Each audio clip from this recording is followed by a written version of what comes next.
Ibu kota Jakarta baru saja merayakan ulang tahunnya yang ke-488.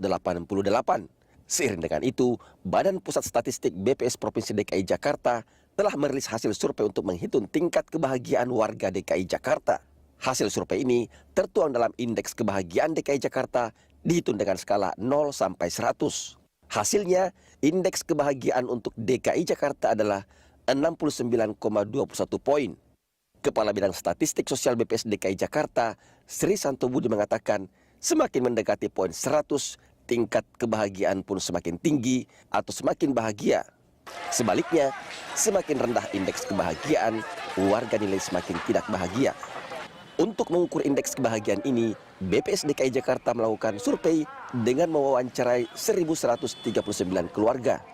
Aspek kebahagiaan tersebut tidak dihitung dari jumlah materi, tetapi dari tingkat kepuasan warga terhadap 10 komponen kehidupan, termasuk keadaan lingkungan dan kondisi keamanan. Jika diurut dengan data Indeks Kebahagiaan Nasional, Jakarta menduduki urutan ke-14 sebagai wilayah paling bahagia. Urutan pertama tingkat nasional sebagai provinsi dengan warga paling bahagia ditempati oleh Kepulauan Riau, diikuti Maluku dan Kalimantan Timur. Dari sisi prestasi, Ibu kota Jakarta terpental keluar dari 10 besar sebagai kota terbahagia di Indonesia. Ada masalah apa dengan ibu kota sehingga warganya kurang bahagia di usia Jakarta yang ke-488? Jakarta tidak termasuk dalam 10 besar peringkat kota-kota dengan indeks kebahagiaan yang tertinggi.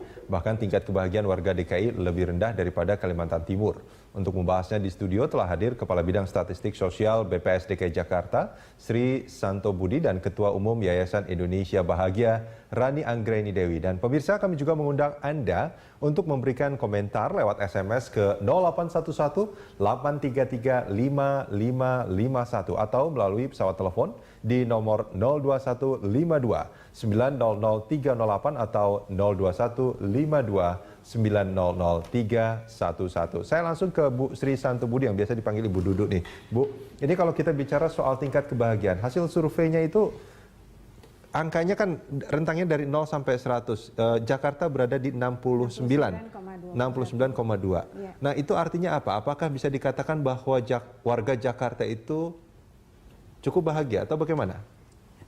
Ya, kalau kita lihat rentang dari 0 sampai 100, tengah-tengahnya itu kan ada 50. Ini Jakarta ini sudah di atas 50 ya. Yeah. Itu kita bisa mengatakan Jakarta cukup bahagia dalam sebagai hasil hitungan dari survei yang kami laksanakan. Tapi pernyataan dari survei ini bisa terbantahkan kalau nanti ada yang telepon Ibu, karena melihat Jakarta mungkin kan macetnya luar biasa. Yeah. Terus apa namanya, banyak penggusuran, banyak apalagi namanya. Ya, tawuran segala macam, itu kan nanti bisa apakah itu tidak terukur? Ya, tentu saja dalam survei ini ada perhitungan yang berbeda ya Pak ya. Tawuran banyak, macet banyak, tetapi kita ada hitungannya, aspek-aspek yang kita lihat. Ada 10 aspek yang kita lihat dalam penghitungan ini, yaitu aspek kesehatan, bagaimana kepuasan dengan kesehatan, kemudian aspek pendidikan, aspek kegiatan yang menggunakan waktu luang, bagaimana, kemudian pekerjaan, pendapatan rumah tangga, kemudian juga keadaan lingkungan. Artinya di sini lingkungan di sekitar tempat responden tinggal, kemudian keamanan, juga ada keharmonisan keluarga di sana. Keharmonisan keluarga juga ada ya. Dan ada lagi hubungan sosial dengan lingkungan sekitar juga. Itu ada 10 aspek ya? 10, Bapak. Dari 10 aspek itu mana yang paling tinggi dan mana yang paling tidak memuaskan? Dari hasil survei, ternyata yang paling tinggi adalah aspek di keharmonisan keluarga, Pak. Keharmonisan keluarga? Iya. Warga Jakarta harmonis-harmonis ya? Mungkin mereka sudah puas dengan keharmonisannya ya, jadi mereka menyatakan keharmonisan keluarga adalah aspek yang paling tinggi, sedangkan yang paling rendah adalah aspek pendidikan. Aspek pendidikan? Ya, kalau aspek pendidikan mungkin kita bisa mengartikan warga Jakarta masih belum puas dengan pendidikan yang mereka dapatkan gitu ya. Adakah pernyataan dari mereka kenapa tidak puas? Itu tidak ada dalam ini dalam surveinya ya? Dalam surveinya ya, tapi kita bisa kurang lebih menginterpretasikan seperti itu. Karena rata-ratanya gimana? Kalau di DKI Jakarta secara umum itu pendidikan berpendidikan tamat SLTA secara umum. Paling tinggi persentasenya pendidikan SLTA ya. Tapi banyak juga yang berpendidikan di bawah itu. Masih ada yang pendidikan di bawah itu. Ini kalau kita bicara masih ada itu artinya sedikit atau banyak, Bu Dudu? Kalau secara persentase ya, kalau rata-rata tadi saya sampaikan ya sedikit Pak. Sedikit ya, tidak terlalu banyak ya. Tidak terlalu banyak. Oke, Tapi pendidikan ada. menjadi penyokong ketidakpuasan warga Jakarta. Bisa dikatakan seperti itu. Iya, Itu iya, angkanya iya. sampai berapa, Bu? Pendidikan itu 62,72. 62,72. Paling Oke. tinggi tadi keharmonisan keluarga 77,77. 77,77. Ini menarik sekali kalau kita bicara soal keharmonisan keluarga. Ini ada Bu Rani dari Yayasan Indonesia Bahagia. Bu Rani, ini hasil survei ini kalau kita melihat dari angkanya memang di atas rata-rata. Rata-rata kalau 0 sampai 100, ada tengah-tengahnya 50, ini ada di melebihi itu gitu. Tapi kalau dari itu hasil survei akademis. Tapi kalau dari kasat mata, dari kehidupan sehari-hari, apakah ini bisa dinyatakan sama hasil survei dengan apa yang terjadi secara realita menurut Ibu Rani?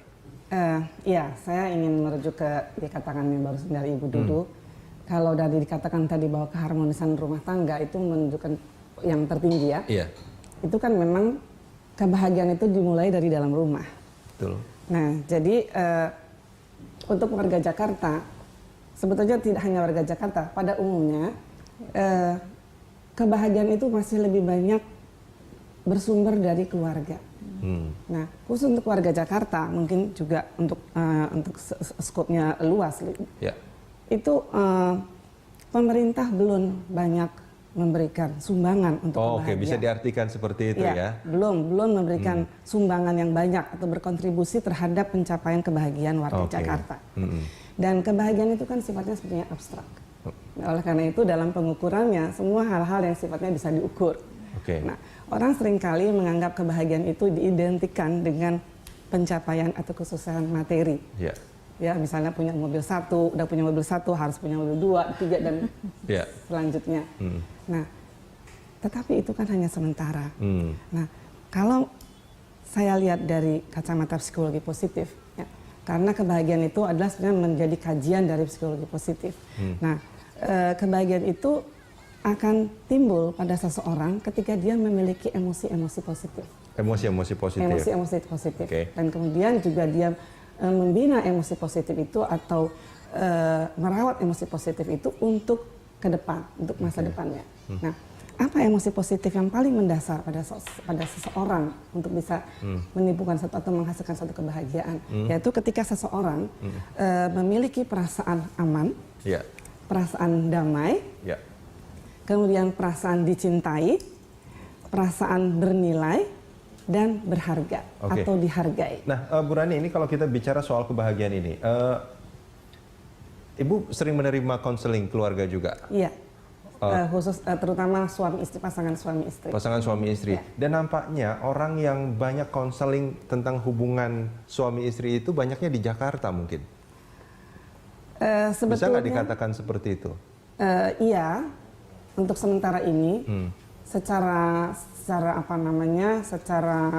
tatap mata ya, tatap muka ya.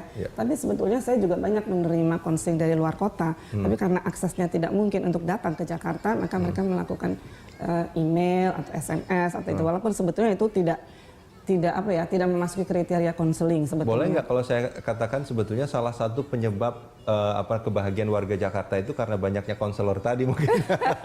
Ya karena banyak mungkin saya yang untung dong ya. Artinya banyak warga Jakarta yang sebetulnya mungkin dia bermasalah di dalam keluarga, tapi menurut hasil survei keharmonisan keluarga itu menjadi salah satu yang tinggi nilainya. Ya, karena itu keluarga itu punya peran yang sangat tinggi untuk mempersiapkan manusia-manusia yang bahagia ini. Oleh itu kenapa saya senang lebih mulai dari dalam rumah. Karena lingkungan kebahagiaan itu dimulai dari unit yang terkecil, itu bahagia, kemudian unit terkecil ya, dari keluarga, kemudian keluarga batih istilahnya ya, jadi keluarga nuklir, kemudian keluarga yang lebih besar, nenek, kakek, om, tante, kemudian pada tetangga, kelurahan, RT, RW, kecamatan, dan itu akan berpengaruh lebih luas lagi. Kalau di keluarga dia sudah bahagia, dia akan berpengaruh kepada lingkungan sekitar. Ya, Kita akan lanjutkan ini di segmen berikut nanti, Bu Dudu. Terima kasih.